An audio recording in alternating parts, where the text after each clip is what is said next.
मैंने ही लगाया है अभी, और कल ही बताया मैंने, पहली फसल है मेरे। और बाकी किसानों ने कल पूछा है, परंतु वो इम्पोर्ट होता है, तो कल हमारे वो डीलर भी आए थे, तो उनसे हमने रिक्वेस्ट की थी कि आप बल्क में मंगा करके, क्योंकि अभी ये फसल तो लग गई, परंतु अब गर्मी, आने वाली गर्मी में सारे किसान इस चीज़ को अपनाएंगे। और संरक्षित खेती से संबंधित तो मैंने शुरुआत में एक की थी, आज मेरे 7-8 एकड़ में है, और मेरे गांव में तकरीबन 1100 एकड़ के लगभग 4-5 गांवों में पोली हाउस लगे हुए हैं। तो वो मेरे को देखा देखी और मेरे कहने से, मेरे से ज्ञान लेकर के ही वो आगे बढ़ रहे हैं, और अच्छे किसान हैं हमारे, क्योंकि मेरा कहना माना, और वो भी मुख्य धारा से जुड़े, और वो भी बहुत अच्छा पैसा कमा रहे हैं। सर कोई आंकड़ा है, मतलब आपके जरिए कितने लोगों को रोजगार मिल रहा है? आप जो काम कर रहे हैं, स्थानीय किसानों को आपने कितना रोजगार दिया है? हमारे यहाँ ज़्यादातर किसानों ने लगाया है, वहाँ यहाँ लोकल लेबर कम है। हमारे यहाँ साथ में लगता हुआ दौसा जिला है, जिसके लालसोट गांव के ज़्यादातर लेबर आए थे शुरू में, परंतु अब वो लेबर में काम नहीं करते, वो बटाई पे काम करते। इसमें हिस्सा होता है कि एक पेड़ टूटता है तो उनका भी 1/4 दर्द होता है। तो सारे जितने भी पोली हाउस है उनमें हिस्सा है उनका बटाई पे, मतलब उनका पार्टनर बन गए 1/4 के।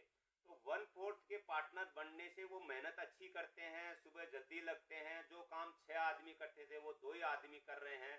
उनके भी जैसे हमारे 20 लाख रुपए की नेट प्रॉफिट पूरा इनकम होती है, तो हमारा खर्चा लगता है, और उनका केवल जो नेट प्रॉफिट, नेट बिक्री होती है, उसमें 25% उनको मिलता है। जैसे 20 लाख रुपए की बिक्री हुई, उसमें 5 लाख रुपए तो हमारे जो काम करने वाले हैं उनको जाता है, और 4 लाख के लगभग हमारे इसमें खर्चा लग जाता है। तो 10 से 11 लाख रुपए एक पोली हाउस में मालिक के 10 या 11 लाख रुपए ही बचता है, बाकी 5 लाख हमारे पार्टनर के जाता है, और 4 लाख रुपए का इसमें खर्चा लगता है।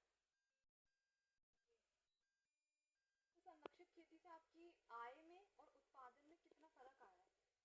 मैम कम से कम मेरे पहले कभी लाखों का भी सपना नहीं था, और लाखों हमने कभी देखा भी नहीं था। इसको ना फिर शुरुआत में ऐसे बोलिएगा कि संरक्षित खेती से मेरी आय में और उत्पादन में फर्क आया है, फिर अपना आंसर बोलिए।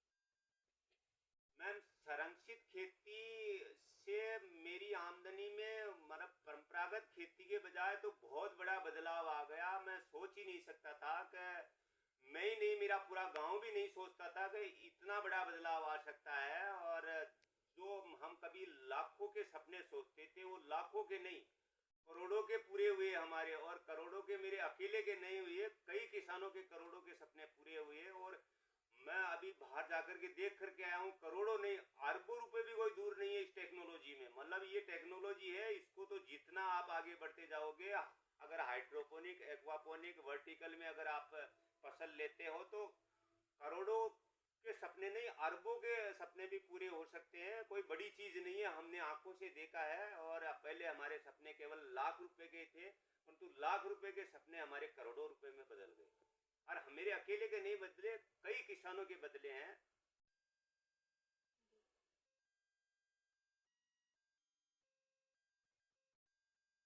सर आपने कितने किसानों को पॉली हाउस या सौर ऊर्जा तकनीक अपनाने के लिए प्रेरित किया है? कितने किसानों को? मैम जितना मैंने शुरुआत की थी, मेरे हिसाब से मेरे बाद में लगे वो सारे के सारे मेरे से रूबरू होकर के, मेरी जानकारी लेकर के, मेरे कहने से ही जो मिनी इजराइल बना है, मेरे हिसाब से सारे के सारे मेरे कहने से ही आगे बढ़े हैं, और मेरे से जानकारी ली। मैंने कभी कोई चीज़ छिपाई नहीं। तो इसको ऐसे कवर कर दीजिए कि अ, किसानों को पॉली हाउस और सौर ऊर्जा तकनीक अपनाने के लिए मैंने कई किसानों को प्रेरित किया है, फिर आंसर दीजिए। मैम जैसे संरक्षित खेती और सौर पैनल मैंने लगाया, उसके बाद में कई किसान यहाँ आए, और उनको मैंने इसकी जानकारी दी कि आप संरक्षित खेती में आप खेती करोगे, तो जो वो परंपरागत खेती है उससे बहुत ज़्यादा फायदा मिलेगा आपको। और सोलर इसके लिए ज़रूरी था, और सोलर भी सरकार ने उस टाइम पर चालू कर दिया था। तो ज़्यादातर इस एरिए में जितने भी किसान हैं उनको कई बार मैंने मीटिंगें भी की, उनको बुलाया, कंपनियों की मीटिंगें थी वो ज़्यादातर, परंतु किसानों को बुला करके इसकी जानकारी दी। और ज़्यादातर जो ये मिनी इजराइल बना है, वो मेरे हिसाब से कोई ऐसा किसान नहीं होगा जो मेरे से मिल करके या मेरी बगैर जानकारी के वो आगे बढ़ा हो।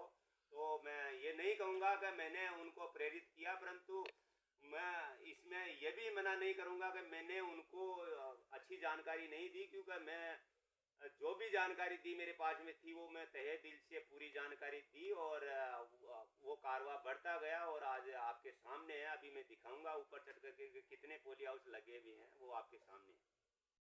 ठीक है। और क्या आपके काम का उल्लेख जो है वो किसी राष्ट्रीय या अंतर्राष्ट्रीय संस्थान जैसे FAO हो गया उसमें हुआ है?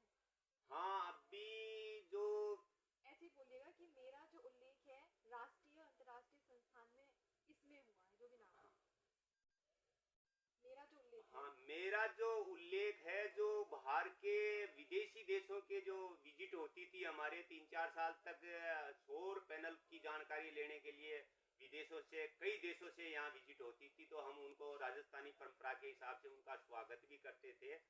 तो वो यहाँ आकर के फिर जो संयुक्त राष्ट्र संघ की एक ऐसी है, कोई एक ऐसी संस्था है, उसमें मेरा एक ऐसा लेख, मेरे को तो पता नहीं था, परंतु आप सर की कोई लड़की यहाँ वो ट्रेनिंग ले रही थी, वो बहुत बड़े विदेश में अभी जॉब कर रही है, तो उसने कहा कि अंकल जी आपके जो, आपको पता है कि नहीं कि आपके एक जो बहुत बड़ी संस्था है जो संयुक्त राष्ट्र संघ की संस्था है, उसमें आपका इस गांव का मिनी इजराइल का लेख है।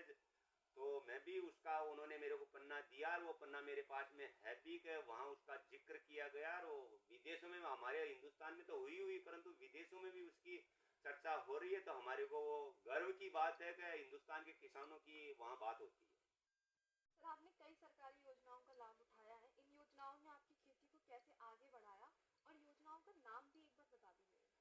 ज्यादातर योजनाएं हमारे उद्यान विभाग और कृषि विभाग की योजनाएं होती है, और हमारे अधिकारी जो भी नई नई टेक्नोलॉजी की योजनाएं थी, संरक्षित खेती, बूंद बूंद सिंचाई, फव्वारा, और जैसे रोटोवेटर, शुरू में मतलब जो भी तकनीकी नई आई जो मैंने शुरू में मैंने ही अपनाई, जैसे रोटोवेटर पहले कोई जानता ही नहीं था, तो रोटोवेटर में मैं लाया। फिर ये संरक्षित, पहले बूंद बूंद सिंचाई अपनाई, फिर फव्वारा अपनाया।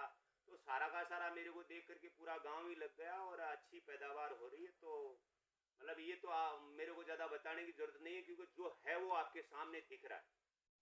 सरकार की योजनाओं का अगर आप नाम दे देंगे तो वो बेहतर रहेगा। उद्यान विभाग और कृषि विभाग की देय योजनाएं हैं, ये जो भारत सरकार हर राज्य और हर जिले को देती है। तो जो किसान जागरूक है, जिनको जानकारी है, वो तो इसको अपना लेता है, परंतु जागरूकता की जिन जिलों में या जिन राज्यों में कमी है, तो मैं आपके माध्यम से यही कहूँगा कि उन किसानों को भी जागरूक किया जाए, या यहाँ विजिट करवाई जाए उनकी, कि जब बिल्कुल बैकवर्ड एरिया राजस्थान का एक टीलों का के नाम से जाना जाता है, उसमें एक मिनी इजराइल बन सकता है, जहाँ पानी नहीं है, जहाँ गर्मियों में टेम्परेचर 50 से ऊपर जाता है, सर्दियों में माइनस में जाता है, तो उस जगह अगर संरक्षित खेती पॉपुलर हो सकती है, तो अन्य राज्यों में तो मतलब पानी भी अच्छा है, जमीन भी बहुत अच्छी है, हमारे जमीन भी अच्छी नहीं है यहाँ, मतलब बालू मिट्टी है, तो इसलिए खर्चीली जमीन है, तो वहाँ तो जमीन भी बहुत अच्छी है। तो वहाँ तो ये तकनीक की और संरक्षित खेती इतनी सक्सेसफुल होगी कि कोई सोच ही नहीं सकता था। और अभी बाहर के राज्यों के कुछ किसान यहाँ आए भी हैं, और उनको मैं व्हाट्सएप के द्वारा या फ़ोन के द्वारा उनको रोज़ जानकारी देता रहता हूँ, और वो बहुत अच्छी पैदावार मेरे फ़ोन के द्वारा बताए हुए मेरी बहुत अच्छी जानकारी, या फेसबुक पे या फिर व्हाट्सएप पे मेरे को जानकारी भेजते हैं या बीमारियाँ भेजते हैं, तो मैं उनका जवाब उनको देता रहता हूँ। सर, ग्रामीण युवाओं को खेती अपनाने के लिए आप क्या संदेश देना चाहेंगे? मैं ग्रामीण युवाओं को यही कहूँगा कि आप जो परंपरागत खेती कर रहे हैं, वो मजबूरी है अपनी करने की, परंतु उसके साथ में थोड़ा सा ऊपर उठ करके सोचिएगा, या फिर हमारे इस गांव में आकर के आप एक बार देखिएगा कि यहाँ के किसान, जब मैं तीसरी कक्षा में पढ़ता था, तब मेरे पहनने के लिए नेकर नहीं था, और मैं पढ़ने में इंटेलिजेंट होने के कारण से मेरे को हेडमास्टर ने नेकर का टुकड़ा दिया था, तो उससे मैं नेकर पहनना सीखा था। नहीं तो हमारी वो गरीबी थी कि हम नेकर भी नहीं पहन सकते थे। तो उस एरिया के किसान आज अच्छी आमदनी के कारण से पहचान बनाई है, अच्छे मकान बनाया है, अच्छी जीवन शैली बढ़ी है, अच्छी स्कूलों में हमारे बच्चे पढ़ते हैं, अच्छी गाड़ियां अपनाई है, अच्छे हमने शहर में प्लॉट खरीदे हैं। अभी हमने निवाई बनस्थली के पास में हमने ज़मीन भी और खरीदी है, वहाँ भी हम संरक्षित खेती आगे बढ़ाएंगे। तो ये चीज़ हर हिंदुस्तानी कर सकता है, बस केवल उसके होना चाहिए जुनून और जानकारी लेने की क्षमता हो। अभी मेरे जोधपुर के कुछ किसान यहाँ आए हुए हैं, तो वो भी ये चाह रहे हैं कि हम भी दूसरा खेमाराम बनने की कोशिश करेंगे, तो वो उनको मैंने काम दे दिया, यही काम कर रहे हैं। हो सकता है कि जो पहले मेरे आदमी यहाँ काम करने के लिए आए हैं वो आज दो दो तीन तीन चार चार पोलिया बना करके अच्छा पैसा कमा रहे हैं, तो ये जो अभी मेरे जो काम करने वाले आए हैं वो भी आज के 2 या 3 साल बाद में उतना ही पैसा ये भी कमाए। ये टेक्नोलॉजी है, टेक्नोलॉजी आगे से आगे बढ़ती जाएगी। और मैं तो ये कहूँगा कि अभी हिंदुस्तान में जो भी अगर कोई आदमी करना चाहे, वो एक कहावत है ना कि मोदी जी है तो सब मुमकिन है, तो अगर कोई किसान करना चाहे तो सब मुमकिन है। कोई भी ऐसा काम नहीं है कि वो परंतु करना पड़ेगा, उसको काम मेहनत करनी पड़ेगी और जुनून रखना पड़ेगा। जी सर, आपको कई सारे पुरस्कार भी मिल चुके हैं, जैसे राजस्थान सौर ऊर्जा पंप सरताज पुरस्कार 2013 में मिला, Padma Bhushan doctor RS Saroda farmer का। बहुत लंबी लिस्ट है, कुछ का आप नाम लेके मुझे बताइए, और कैसा अनुभव रहा आपका, किस क्षेत्र में आपको वो मिला स्पेसिफिकली। मैं मेरे को जो पुरस्कार मिले हैं वो मैं अगर मेरे मुंह से बताऊंगा तो वो मेरे मुंह की बढ़ाई होगी। तो मैं आपसे यही कहूँगा कि जो अच्छा काम करते हैं उनको पुरस्कार सरकार देती है या गांव वाले भी देते हैं, ICR भी देता है। तो मेरे को हर सेक्टर से अच्छे पुरस्कार मिले हैं, तो मैं माफ़ी चाहूँगा कि मैं पुरस्कार मेरे मुंह से नहीं बताऊँगा कि मेरे को ये पुरस्कार मिले हुए हैं, परंतु मेरे को बहुत सारे पुरस्कार मिले हैं। सबसे पहले तो मेरे को इजराइल में पुरस्कार मिला, जो मैं गर्व से कहूँगा कि वहाँ हमारी परीक्षा ली गई थी। तो उस परीक्षा में मतलब सारे और लोग बाग घूमने के चक्कर में गए थे, मैंने जानकारी ली 15 रोज तक, और उसमें सबसे ज़्यादा अंक मेरे को ही मिले। तो वहाँ मेरे को एक शील्ड दी गई थी कि आप जब भी अगर इजराइल आना चाहे तो आपको ये शील्ड दूतावास में जाकर के दिखा देना, आपको उसी रोज अलाउ कर दिया जाएगा। तो मेरे को तो देखो, अगर जुनून और किसान के जज्बा हो तो हर किसी से पुरस्कार मिलने की मैं उम्मीद नहीं रखता। कुल मिलाकर के पुरस्कार, अब मैंने तो आपसे भी उम्मीद नहीं रखी थी कि आप मेरे को पुरस्कार दो, परंतु अगर गांव में अच्छा काम करता तो उसको पुरस्कार मिलना चाहिए। और मैं बाकी किसान जो अच्छा कर रहे हैं उनके लिए भी मैं यही कहूँगा कि उनको भी पुरस्कार मिलना चाहिए। पुरस्कार मिलने से किसान उत्साहित होता है और आगे और अच्छा करने की कोशिश करता है। अगर आप आजकल की चुनौतियां देखें, जलवायु परिवर्तन हो गया, पानी की कमी को देखते हुए किसानों को क्या सलाह देना चाहेंगे। मैं किसानों को यही सलाह दूंगा कि आप परंपरागत खेती को थोड़ा कम करके इस तकनीक आधारित संरक्षित खेती, हाइड्रोपोनिक, एक्वापोनिक, आजकल तो सरकार इस पे भी अनुदान दे रही है, तो आप इस पे आप 50 बीघे खेती ना करके आप केवल 1 बीघा खेती कर लो इसमें, तो आपके परिवार का पूरा भरण पोषण हो जाएगा और आपके उसमें बचत भी होगी। बाहर वाली में तो अगर 2 साल अगर बचत हो गई, 2 साल अगर कोई आपदा विपदा आ गई तो वो जीरो हो जाती है। तो बाहर वाली खेती में तो कुछ पैसा है ही नहीं। देखो, हम मानते हैं कि हमारे बाप दादा के पास में भी पैसा होता है, अगर बाहर की खेती करते तो उनके पास में तो 80 बीघा जमीन थी, उसमें भी वो बेचते बेचते 60 बीघे जमीन रख ली। तो खेती में पैसा है, वो संरक्षित खेती में पैसा है, ये कवर्ड होती है और कवर्ड से बीमारियों का प्रकोप नहीं होता। और हम तो अब बायोलॉजिकल कंट्रोल की तरफ जा रहे हैं, क्योंकि पहले हमारे को बायोलॉजिकल का विश्वास नहीं था, भाई 100% कंट्रोल होता है, परंतु हम बाहर विदेशों में देखा तो वहाँ बायोलॉजिकल 100% साबित हुई है। और उसकी कोशिश कर रहे हैं कि हम अगले साल तक पूरा का पूरा बायोलॉजिकल हमारी स्पीच तैयार करके हम हमारे यहीं लैब बना करके हमारे कुछ हम ट्रेनिंग लेने के लिए जा रहे हैं। हमारे यहाँ के आसपास के अच्छे जो किसान, जुनूनी किसान हैं या पढ़े लिखे जो युवा लड़के हैं, उनको ट्रेनिंग देंगे। और जिस प्रकार से कॉर्पोरेट कंपनी के पास में बायोलॉजिकल कंट्रोल है, उसी प्रकार से हम कोशिश कर रहे हैं। हमारे FPO, हमने FPO बना दिया, FPO के थ्रू हम वो बायोलॉजिकल संचार भारत के अंदर उपलब्ध कराने की कोशिश करेंगे। उसमें अगर सफल रहे तो हम 1-2 साल के बाद में वो चीज़ भी आपके सामने आएगी। 4 सवाल है मेरे हम आखिरी के। ये कितने एरिया में बना हुआ है, एक बार ये बता दीजिए। ज़्यादातर 1 एकड़ का पोली हाउस होता है। भारत सरकार या राजस्थान सरकार 1 एकड़ में ही अनुदान देती है, परंतु मैं शुरू में लगाता था उस टाइम पर कोई और ज़्यादा किसान लेने वाले नहीं थे, तो मैं जागरूक था, इसलिए मैंने मेरी ज़मीन को मेरे बाकी घर वालों के नाम करवा करके छोटे छोटे हिस्से करवा करके, क्योंकि ये लघु सीमांत किसान के ज़्यादा फायदा मिलता है और बड़े किसान को कम फायदा मिलता है, और बड़े किसान को एक ही मिलता है। तो मैंने मेरी ज़मीन बाकी और घर वाले सदस्यों के नाम करवा करके और मैंने 6-7 एकड़ में कर लिया, और 2 एकड़ में मैंने खुद स्वयं का मेरे खुद के खर्चे से भी 2 एकड़ का पोली हाउस लगाया। और इस मिनी इजराइल में मेरे हिसाब से 1100 एकड़ में 400 एकड़ ऐसे हैं जो अपने स्वयं के पैसे से लगाए हुए हैं, क्योंकि इसमें पैसा बहुत अच्छा मिला है और उनका नंबर नहीं आने के कारण से वो इंतज़ार नहीं कर सके, बिगर अनुदान ही पोली हाउस पुराना स्ट्रक्चर खरीद करके ला करके और उसको लगा करके वो थोड़ा कम पैसे में लग गया और उससे अच्छी पैदावार ले रहे हैं। तो जिन्होंने 3 या 4 पोली हाउस लगा लिए फिर वो रुकते नहीं हैं, क्योंकि इसमें पैदावार ही बहुत अच्छी होती है। जी सर, समस्याओं पर मैं बात करना चाहूँगी। अभी अभी की क्या समस्याएं आपको नज़र आती हैं?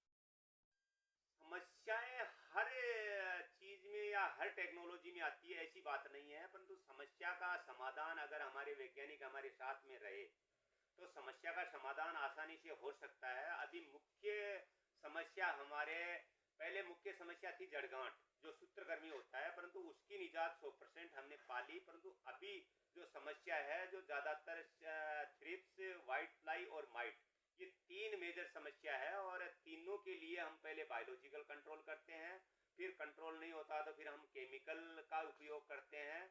और अगले साल से हो सकता है कि हमने अगर बायोलॉजिकल पे ट्रेनिंग ले ली और हमारे को अगर वो किट उपलब्ध हो गए तो हम पूरा का पूरा सारा का सारा सिस्टम जो ये थ्रिप्स, वाइट फ्लाई, माइट, ये तीनों की ही जरूरत है, और इसमें दूसरी प्रकार की किसी प्रकार की बीमारी नहीं लगती।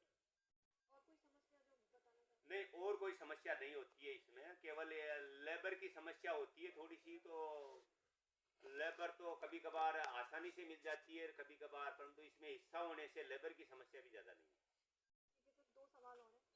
किसान सर, किसान ऑफ इंडिया के बारे में आप क्या बोलना चाहेंगे? जिस तरीके से मैं बहुत बड़ा साधुवाद और धन्यवाद दूंगा किसान ऑफ इंडिया के लिए, क्योंकि एक उन्होंने असली हीरो को पहचानने की कोशिश की है। और मैं मेरे को बहुत बड़ी खुशी हुई है कि जिस रोज़ से मेरे को ये जानकारी मेल आया था, उस रोज़ से मैं आप सबको तहे दिल से बहुत बड़ा धन्यवाद दूंगा कि मेरे को नहीं, अगर मेरे से कोई अच्छा और किसान कर रहा है, अगर इतनी तरक्की की है, तो उसको भी मेरी जगह मिलनी चाहिए, क्योंकि ये सम्मान हो सकता है कि मेरे लिए बहुत बड़ा। मैं आगे बढ़ने की कोशिश करूंगा, और आगे जो आने वाले किसान हैं, जो युवा पीढ़ी है, उसके लिए मैं वो करके दिखाऊंगा जो मैंने कभी कल्पना भी नहीं की थी। क्योंकि मैं अब हाइड्रोपोनिक और एक्वापोनिक सिस्टम में अभी हमने नई ज़मीन ली है, तो सारा का सारा सिस्टम वहाँ की पे बिल्कुल डेजर्ट एरिया को खरीदा है हमने। उस डेजर्ट एरिया में हम जो करके दिखाएंगे, एग्रो टूरिज्म करने की सोच रहे हैं, वहाँ हाइड्रोपोनिक एक्वापोनिक कोशिश कर रहे हैं हम। वहाँ पौधशाला जो ज़्यादातर जो सीडलेस पौध होती है वो करने की सोच रहे हैं। तो हम आगे मतलब हम करने की सोच ही रहे थे। आपके जो किसान अवार्ड जो आप दे रहे हो, तो उससे मैं बहुत ज़्यादा मोटिवेट और बहुत बहुत धन्यवाद तहे दिल से हाथ जोड़ करके कि मेरा सर का सम्मान जो भी जुनूनी और अच्छा किसान करे उन्हीं को मिलना चाहिए। आपने हीरो को ढूंढा है, और इसी प्रकार से आप आगे हीरो को ही ढूंढना। हाँ सर, किसान आपने जो अवार्ड वाला सम्मानित जो आपको किया जाएगा वो तो बता दिया आपने। मेरे 2 सवाल थे कि एक तो सिर्फ किसान ऑफ इंडिया के बारे में आप क्या बोलना चाहेंगे, और दूसरा सवाल ये था कि आपको जो सम्मान दिया जा रहा है किसान ऑफ इंडिया की ये जो मुहिम है उसके बारे में क्या बोलेंगे? तो मुहिम वाला तो आपने बोल दिया है ना, सम्मानित वाला। सिर्फ किसान ऑफ इंडिया के बारे में क्या बोलना चाहेंगे, जिस तरीके से हम लोग काम कर रहे हैं? मैं किसान ऑफ इंडिया के लिए यही कहूँगा कि जो आपने पहल की है वो बहुत काबिल तारीफ पहल है, क्योंकि आपने वो काम किया है जो हिंदुस्तान में अभी तक मेरे हिसाब से नहीं किया होगा। कि आजकल पहले जो किसी ने कुछ किया ही नहीं और सेटिंग बाज से वो सम्मान मिलता था, परंतु आपके माध्यम से मैं ये मानता हूँ कि आपने जो बेड़ा उठाया है वो किसानी में और जो भी कोई और बिजनेस कर रहे हैं उनके लिए एक बहुत बड़ी प्रेरणा का स्रोत है। आप सर की मीडिया से किसानों को वो जागरूकता मिलेगी और आपने जो बेड़ा उठाया है उसके लिए मैं बहुत बड़ा धन्यवाद देता हूं कि इसी प्रकार से और संस्थाएं भी आगे बढ़े और किसानों के उत्थान के लिए काम करें, क्योंकि आपने एक जगह दी है किसान को कि उसकी पहचान बने और बाकी किसान उनसे पहचान मतलब वो जानकारी या वो तकनीकी को सीख सके। तो मैं आप सर के लोगों को बहुत बड़ा धन्यवाद और साधुवाद देता हूं कि आप सर आप आगे भी इसी प्रकार से काम करते रहे। धन्यवाद।